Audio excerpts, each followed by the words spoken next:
أوشك رمضان على الرحيل، وأوشكت شمسه وقمره أن يغيب عنا، فليت شعري من المستفيد فيه من الطاعات فيهنى، وممن خسر فيعزى. ليت شعري من المقبول في هذا الشهر فيهنى بقبوله، ومن المردود فيعزى. يا أمة الإسلام، يا أمة القرآن، يا أمة الصيام، من حرم في رمضان فقد حرم، من خسر في رمضان فقد خسر. اتقوا الله في بقية أيام هذا الشهر، اتقوا الله في بقية لياليه، فعمره أوشك على الرحيل، وأيامه أوشكت على الانتهاء والتكميل. فكونوا معاشر المسلمين من أهل عبادة الله وطاعته فيه. من حرم ليلة القدر ومن حرم خيرها ومن لم يفز بأن لم يكن من أهلها فقد ظلم نفسه وأحرم نفسه. ليلة عظيمة مباركة أنزل فيها القرآن إلى سماء الدنيا، وجعل الله فيها المقادير يقدر فيها للناس أعمالهم وآجالهم وأرزاقهم، والمقادير المكتوبة على أجسادهم وأموالهم وأولادهم. فماذا بقيت من الأيام؟ ماذا بقيت من الليالي؟ لا تحرموا أنفسكم سجدة في ظلمة الليل، لا تحرموا أنفسكم قياما لله. يا أصحاب الحاجات، يا أصحاب البلاء، يا أصحاب الأمراض، يا أصحاب المشاكل والهموم، يا أصحاب الأمراض المستعصية، يا أصحاب الأورام السرطانية، يا أصحاب العين والسحر، يا أصحاب البلاء، إنكم في أفضل ليالي السنة كلها، وهي ليالي العشر الأواخر. ارجوا إلى الله بالدعاء يا أبناء اليمن، يا أبناء الإيمان والحكمة، إنكم في العشر الآخرة من شهر رمضان. استغلوها ولا تهملوها، وتزودوا فيها ولا تضيعوها، وانشطوا فيها ولا تكسلوا فيها. فإن لله عبادا فطنا طلقوا الدنيا وخافوا الفتن، نظروا إليها فلما علموا أنها ليست لحي وطنا. ليست هذه الدنيا لأحد يعيشها. فكم من أناس هم في القبر، وكم من أناس صاموا معنا بداية شهر رمضان، وفي أوساطه وافتهم المنايا وحلت عليهم الرزايا، ونزل بهم هادم اللذات ومفرق الجماعات وميتم الأبناء والبنات. وعما قريب سأكون أنا وأنت في هذا المكان، وهو مكان القبر المظلم. فتزودوا معاشر المسلمين، تزودوا من هذه الليالي. لا تزال الليالي الوترية العظمى تستقبلونها فيما بقيت من هذه العشر، كليلة 25 وليلة 27 وليلة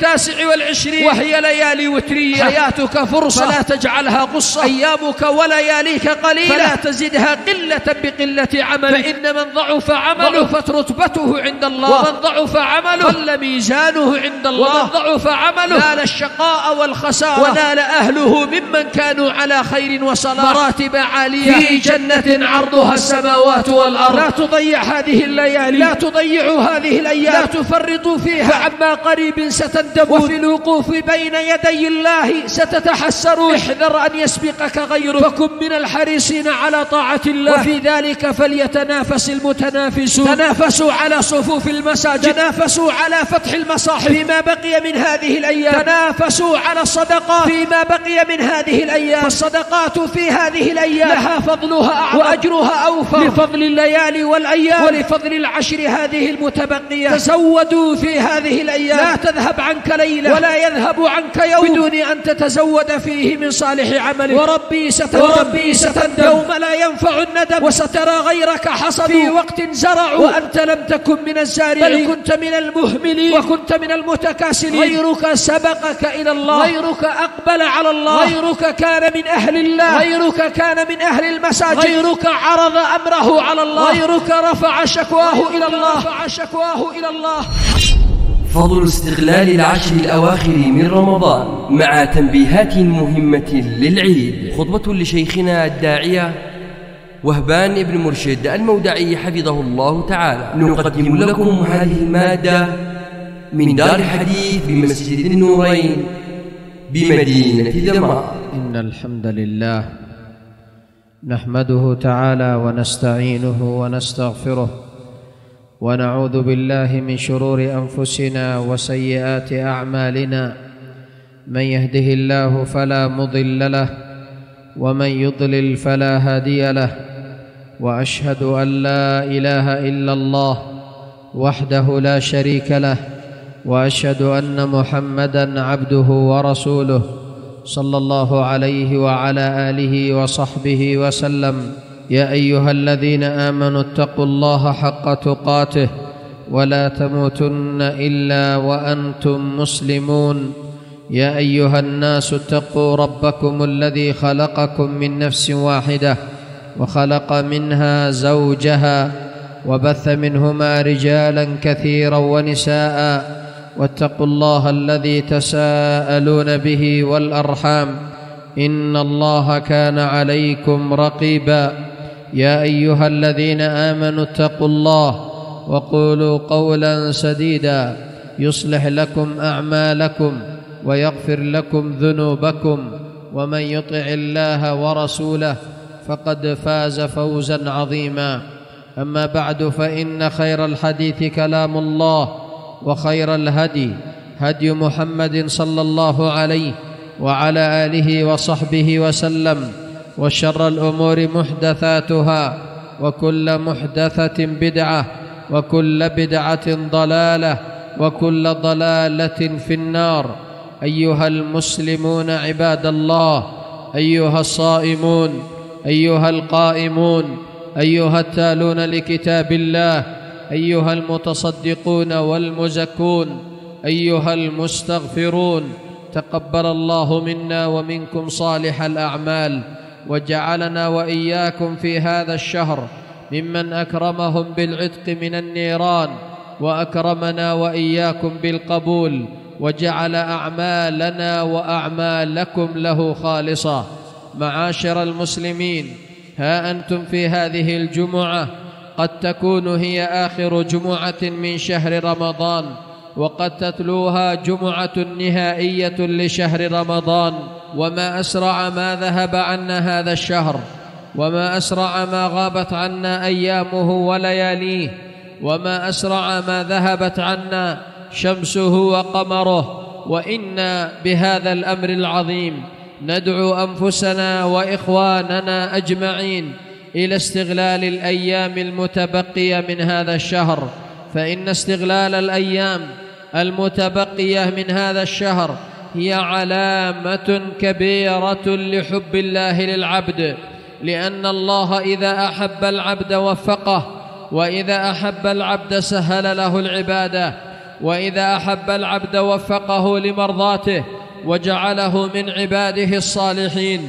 ولقد كان صلى الله عليه وعلى آله وصحبه وسلم يحث الناس ويرغب الناس في هذه الأيام في استغلالها وفي التزود فيها من صالح أعمالهم، ليلقوا الرب عز وجل بأعمال زرعوها، وبحسنات تكاثروها، وبسيئات تجنبوها، وبتوبة دخلوا ضمن أهلها، وإلى باب الكريم أقبلوا تائبين منيبين. قال الله عز وجل داعيا عباده إلى الإقبال عليه والدخول في واسع رحمته، وذكرهم بأنه عظيم تواب لمن تاب. قل يا عبادي الذين أسرفوا على أنفسهم لا تقنطوا من رحمة الله إن الله يغفر الذنوب جميعا إنه هو الغفور الرحيم. دعوى لكم أيها الشباب، ودعوى لكم أيها الآباء، ودعوى لكم معاشر المسلمين أن يقبلوا وألا يقنطوا من رحمته، وأن يقبلوا على عظيم فضله وكريم جوده سبحانه وتعالى. معاشر المسلمين، عما قريب سيذهب عنا وعنكم رمضان، فلا تجعلوا الأوقات الفاضلة أوقات غفلة، ولا تجعلوا الأوقات الكريمة أوقات غفلة. تقول عائشة رضي الله تعالى عنها: لقد كان النبي صلى الله عليه وعلى آله وسلم يجتهد في العشر الأواخر من رمضان ما لا يجتهد في غيرها. هذا نبي الرحمة، هذا رسولكم الأمين، هذا الذي قال الله فيه: ألم نشرح لك صدرك ووضعنا عنك وزرك الذي أنقض ظهرك ورفعنا لك ذكرك. هذا الذي قال الله فيه: ما كان محمد أبا أحد من رجالكم ولكن رسول الله. فهو رسول مرسل من عند الله، ومع ذلك يجتهد في هذه الأيام ما لا يجتهد في غيرها. أوشك رمضان على الرحيل، وأوشكت شمسه وقمره أن يغيب عنا، فليت شعري من المستفيد فيه من الطاعات فيهنأ، وممن خسر فيعزى.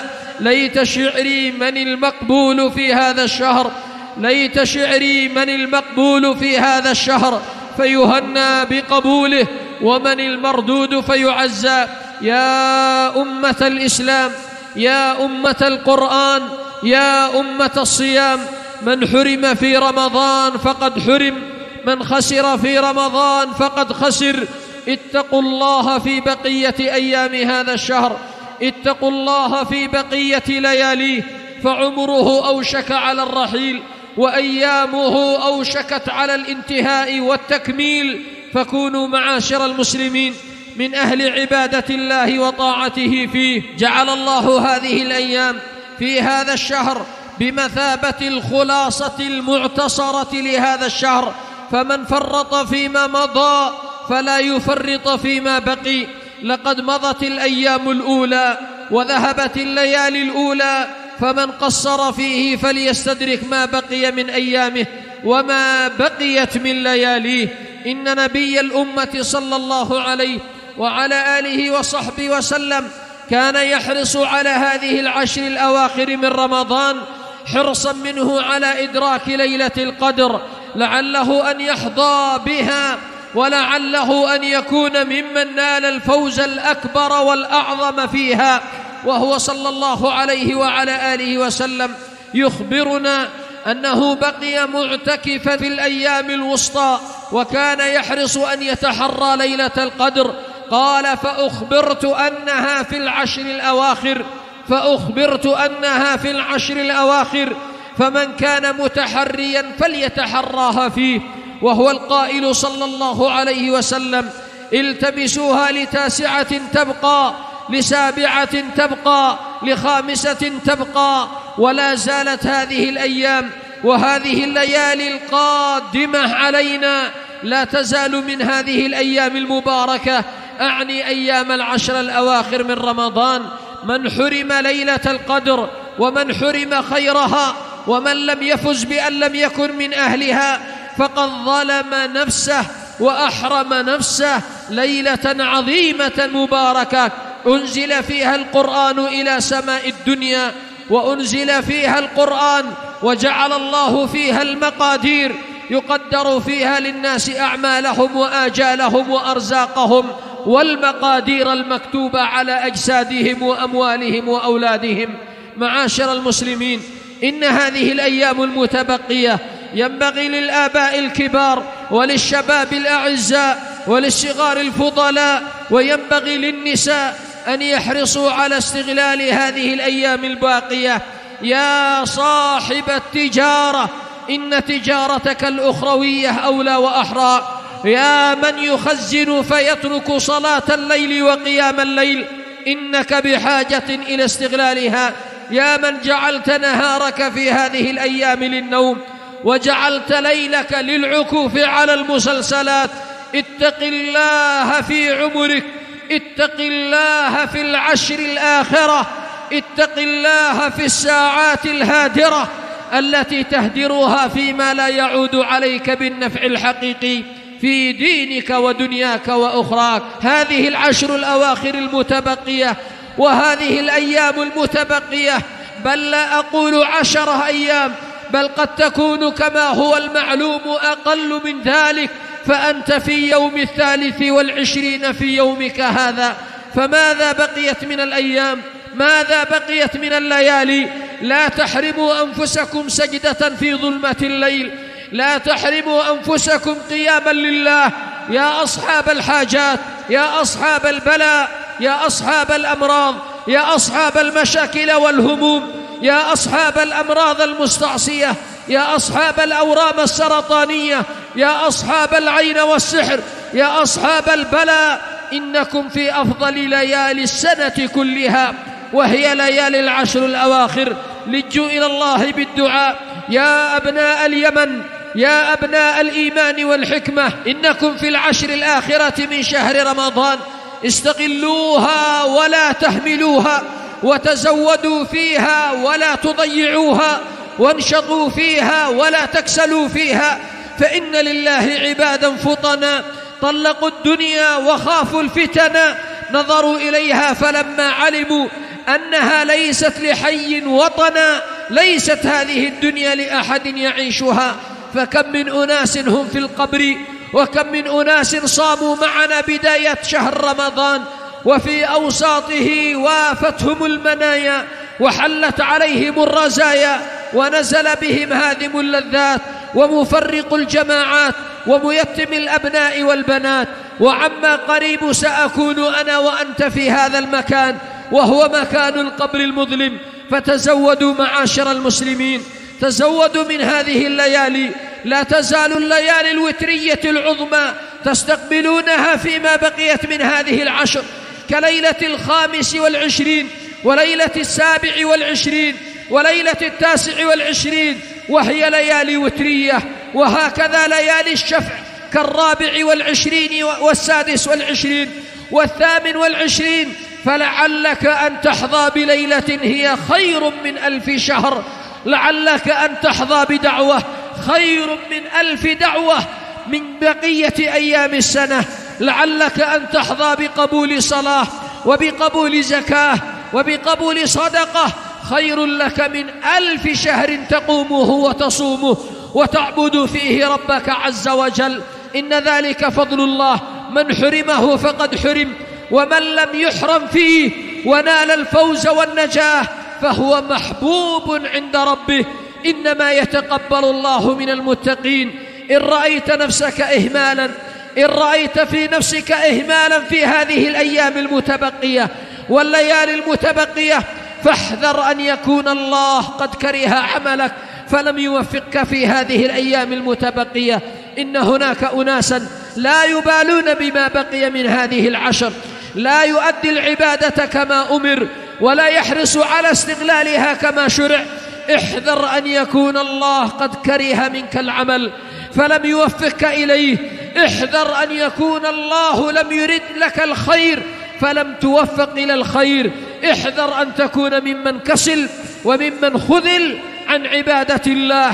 كم نرى من شبابنا ومن أبناء المسلمين وممن هم في هذا الشهر ما كأنه في العشر الآخرة من رمضان، لا استغلال تلاوة للقرآن ولا استغلال تصبيح ودعاء ولا استغلال بقاء في بيوت الله ولا عبادة، وكأن هذه الأيام حمولة على ظهره متى تحل رحلها عنه ومتى تذهب شمسها وقمرها، وكأني به في ليلة عيد لعله ألا يكون من المقبولين. فاحذروا معاشر المسلمين، احذروا الإهمال في بقية أيامكم ولياليكم. هذه الوجوه في هذه الأيام وفي هذه الليالي، ها أنتم تعيشون هذه العشر المتبقية.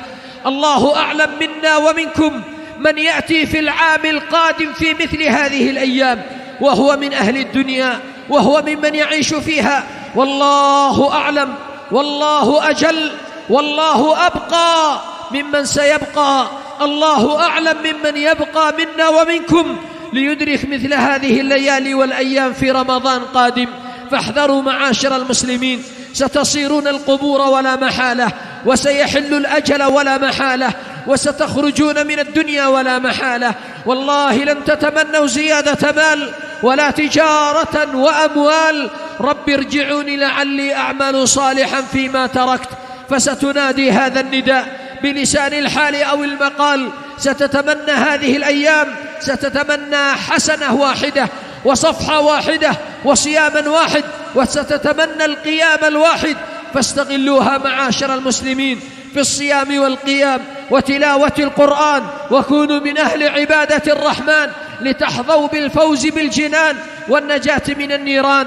فما سعد السعداء ولا نجا من نجا إلا باستغلال الفرص والأوقات. حياتك فرصة فلا تجعلها غصة، أيامك ولياليك قليلة فلا تزدها قلة بقلة عملك، فإن من ضعف عمله ضعفت رتبته عند الله، ومن ضعف عمله قل ميزانه عند الله، ومن ضعف عمله نال الشقاء والخسارة، ونال أهله ممن كانوا على خير وصلاح مراتب عالية في جنة عرضها السماوات والأرض.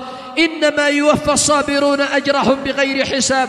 اصبروا على بقية أيامكم صياما وقياما، لا تهجروا الليل وظلمته، لا تهجروا الليل وظلمته، فليالي العشر الأواخر من رمضان لا تحرموا أنفسكم فيها القيام. أقيموا عبادتكم لله، أقيموا عبادتكم لله، ومن الليل فتهجد به نافلة لك عسى أن يبعثك ربك مقاما محمودا. إن ربك يعلم أنك تقوم أدنى من ثلثي الليل ونصفه وثلثه، هكذا يخبر الله نبيه. وكان صلى الله عليه وعلى آله وسلم يقوم من الليل حتى تتفطر قدماه، وهو الذي غفر له، فيقال له: يا رسول الله، أتفعل ذلك وقد غفر لك ما تقدم من ذنبك وما تأخر؟ فيقول: أفلا أكون عبدا شكورا. عطروا المساجد بوجودكم معاشر المسلمين، اقبلوا على الله في ثلث آخركم معاشر المسلمين، اعرضوا حوائجكم على الله، اجعلوا جباهكم في الثلث الآخر في الليل تكون لله ساجدة، واجعلوا أعظمكم في الثلث الآخر من الليل تكون لله راكعة وخاضعة. اجعلوا أصابع القدمين وأصابع اليدين على الأرض ساجدة وخاضعة لله عز وجل. اجعلوا أعظمكم منكسرة وألسنتكم ذاكرة في ظلمة الليل وفي جناح الليل لله عز وجل. كم من أناس أسبلوا دموعهم في آخر الليل فعرضوا على الله حوائجهم فأعطاهم ما أرادوا ودفع عنهم ما طلبوا من المكروه وتضرعوا بين يديه. فلا تغفلوا معاشر المسلمين، دونكم الفرصة، دونكم الأيام المتبقية، دونكم الليالي المتبقية، فلا تفرطوا فيها ولا تهملوها، سواء من الرجال أو من النساء.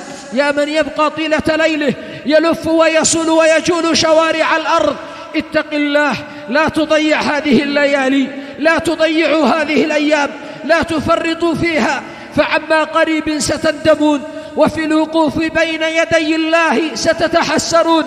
احذر أن يسبقك غيرك، فكن من الحريصين على طاعة الله، وفي ذلك فليتنافس المتنافسون. تنافسوا على صفوف المساجد، تنافسوا على فتح المصاحف فيما بقي من هذه الأيام، تنافسوا على الصدقات فيما بقي من هذه الأيام، فالصدقات في هذه الأيام لها فضلها أعظم وأجرها أوفر لفضل الليالي والأيام ولفضل العشر هذه المتبقية. فسابقوا معاشر المسلمين، سابقوا معاشر المسلمين، تزودوا في هذه الأيام، لا تذهب عنك ليلة ولا يذهب عنك يوم بدون أن تتزود فيه من صالح عملك. وربي ستندم يوم لا ينفع الندم، وسترى غيرك حصدوا في وقت زرعوا وأنت لم تكن من الزارعين، بل كنت من المهملين وكنت من المتكاسلين. غيرك سبقك إلى الله، غيرك أقبل على الله، غيرك كان من أهل الله، غيرك كان من أهل المساجد، غيرك عرض أمره على الله، غيرك رفع شكواه إلى الله. واحذروا معاشر المسلمين في هذه الأيام وفي هذه الليالي أن تظلم أحدا أو تعتدي على أحد أو تقهر أحد أو تتسبب في ظلم أحد، فإنك في ليالي مباركة، فلعل دعوة منه تصيبك على غرة وأنت في حين غفلة فترديك في مصائب حياتك ولياليك وأيامك، تتجرع وباء الدعوات وتتجرع وباء المصائب التي حلت بك بسبب ظلمك أو بغيك أو تعديك، فإن في ذلك من الخسارة عليك ما لا يعلم بها إلا رب العالمين سبحانه وتعالى. إذن الله معاشر المسلمين أن نتزود من طاعة الله ومن مرضاة الله فيما بقي من هذه الأيام وفيما بقي من هذه الليالي. واحذر أن يستزلنك الشيطان، فلهو أحرص على إغوائك وأسعى إلى إخذالك في هذه الأيام أكثر من غيرها. نفسك والهوى والشيطان والدنيا هم هؤلاء أعداؤنا، سعوا لتخذيلنا عن عبادة مولانا وخالقنا. ولا يزال معك فسحة إن أردت الاعتكاف فيما بقي من هذه الأيام، والإقبال على الله والتفرغ لعبادة الله والإقبال على بيوت الله طاعة وتلاوة. لا يزال لديك الفرصة القويمة والأيام الكبيرة والليالي السعيدة، فكن من أهلها وروادها وكن من حملة الخير فيها. نسأل الله ألا يحرمنا وإياكم في هذه الليالي والأيام خيره وفضله، إنه سميع الدعاء. أستغفر الله إنه هو الغفور الرحيم. الحمد لله وكفى، والصلاة والسلام على رسوله المصطفى وعلى آله وصحابته أجمعين. أما بعد، معاشر المسلمين، إنكم في هذه الأيام والليالي المتبقية كونوا فيها من الأعوان على الخيرات، وتفقدوا فيها أحوال الفقراء والمساكين، اكسوا من كان فقيرا ومحتاجا. يا معاشر المسلمين، إنكم في هذه الأيام تعتبر أيام فرصة لكم، فتفقدوا أحوال الفقراء وأدخلوا السرور والبهجة والابتهاج على أسر اشتد فقرها وعلى أسر اشتدت حاجتها. اكسوا اليتيم واحرصوا على الفقير، وتفقدوا الأرامل والضعفاء، وانظروا إلى أحوال من كان مريضا ومحتاجا. افرحوا اليتامى والأطفال. يا أيها الميسور، إن هناك أسر يعنيها الفقر والحاجة، إن هناك أيتام في جدران بيوتهم يعانون شدة الفاقة والحاجة. تفقدوا هؤلاء. إن هناك أيتام، وإن هناك فقراء، وإن هناك أسر فقيرة.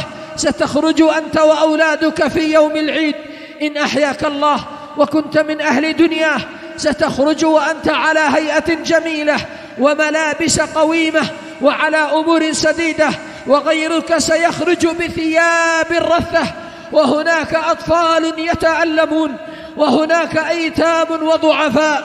تفقدوا هؤلاء، ارحموا هؤلاء. ستخرجون في يوم عيدكم وأنتم لابسون أجمل ما تجدون، وأفضل ما تتزينون، وأعظم ما تلبسون، وسيخرج أطفال يرون أولادكم وهم لابسون، فتتحسر قلوبهم وتتقطع قلوبهم، ويتألمون ويعانون وهم ينظرون ما ينظرون إليه من حالة قرنائهم وجلسائهم. فالله الله، انظروا واسألوا وتفقدوا الأسر، وانظروا من يعاني فاكسوهم يكسوكم الله، وأطعموهم يطعمكم الله، وأفرحوهم يفرح الله قلوبكم. فكم من أب عاش مع أولاده في رفاهية وقوة فوافته المنية فسار أطفاله أيتاما. إن رحمت اليتيم رحم الله أولادك ورحم الله أسرتك. فانظروا معاشر المسلمين وتفقدوا هؤلاء، وكل يسأل بما يجد ويستطيع ليحظى بالأجر العميم والفضل الكبير. ادخلوا على هؤلاء فرحة العيد كما تفرحون أنتم، وكما تسعدون أنتم، وكما تنالون الخير أنتم. فاجعلوا لهؤلاء حظا وفيرا، واجعلوا لهؤلاء حظا عظيما. وإن تخرج الصدقات فستجد الخلف. أنت في العشر الأواخر من رمضان تصدقوا فيها، واحرصوا فيها، وتزودوا فيها، فإن خير الزاد التقوى. وما تفعلوا من خير يعلمه الله. من ذا الذي يقرض الله قرضا حسنا فيضاعفه له أضعافا كثيرة؟ فكم من فقير كسوته وأطعمته فرفع يده إلى الله، ورفع يده ولسانه إلى الله، فعوضك الله أضعافا مضاعفة. كم من فقير ويتيم يرى كسوة عيده ويرى كسوة ملابسه وقد كسوته أنت فرآها في يده فاشتد فرحه وعظم رجاؤه. كم الفرح الذي تدخله على هؤلاء. فادخلوا الفرح تنالون خير ربكم وعظيم أجركم والفوز بلقاء ربكم والنجاة من غضب خالقكم. فما نال الجنة إلا من ضحى من أجلها. إنها جنة عرضها السماوات والأرض، اسعوا للدخول إليها. قال صلى الله عليه وسلم: في من يدخل إلى الجنة وهو يقاد بالسلاسل. ومعنى ذلك يغصب نفسه ويقهر نفسه من أجل فعل الخير. كم من أناس إن أخرج شيئا من المال خاف على قلة ماله وذهاب ماله. من ذا الذي يقرض الله؟ اقرضوا الله قرضا حسنا ستجدون عاجل الخلف. اقرضوا الله قرضا حسنا. اعطوا الفقراء، اعطوا الأيتام، اعطوا المساكين، اعطوا المحتاجين، يسروا على المعسرين، تجاوزوا عن المعسرين. كونوا أصحاب خيرات في هذه العشر يا أصحاب الأيادي البيضاء. إنها فرصة عمركم وإنها فرصة أوقاتكم، فتزودوا فيها من صالح الأعمال. إن هناك أناس قد تصدقوا وأخرجوا شيئا من المال وأخرجوا شيئا من الصدقات، فظن أنه خلاص قد انتهى، وظن أنه يكفيه ما قد فعل وما قد أخرج. إنك في أيام العشر، إنك في ليالي العشر، إنك في أفضل الأيام، في أفضل الليالي والأوقات، فلا تحرم نفسك فيها الصدقات ولا تحرم نفسك فيها الخيرات. كونوا أيادي سخية والله سيخلف، وكونوا على يقين بالخلف من الله، لأن قوله حق ووعده صدق وكلامه لا ريب فيه ولا شك. فهو القائل: من ذا الذي يقرض الله قرضا حسنا فيضاعفه له أضعافا كثيرة. والله يضاعف لمن يشاء، فكونوا من أهل هؤلاء. وإني أوجه من يهيئون أنفسهم لعيدهم ومن يهيئون أنفسهم في ملابسهم: اتقوا الله في ملابس الأعياد. إن هناك آباء ألبسوا بناتهم الألبسة التي هي ألبسة لا تليق، فأنت مسلم وأنت يمني صاحب الغيرة والشهامة. أنت من أهل اليمن، أصحاب الخير وأصحاب الشهامة وأصحاب الأعراف العظيمة. أنت من أهل اليمن. سلوا معركة القادسية تنبئكم عنهم، سلوا معركة اليمامة، سلوا معركة بدر. إن أول قتيل فيها كان من أهل اليمن، إن أول شهيد فيها كان من أهل اليمن. سلوا معركة أحد، سلوا المعارك العظيمة، فليحرص الأحفاد أن يكونوا كما كان الأجداد. اتقوا الله في الألبسة. إن هناك من الناس من يزين البنات فتخرج البنت على هيئة. لماذا؟ قال إنه عيد فلتفرح. يا عبد الله، البسوا النساء الألبسة الشرعية، البسوا البنات الألبسة الشرعية. احذروا الألبسة الفاتنة، احذروا الألبسة التي ليست لائقة، احذروا أن تصول البنات. والبعض ينظر أن بنته صغيرة ويقول هي صغيرة وهي في سن كذا وكذا. إنها في عينك صغيرة، لكنها في عين غيرك امرأة وأنثى.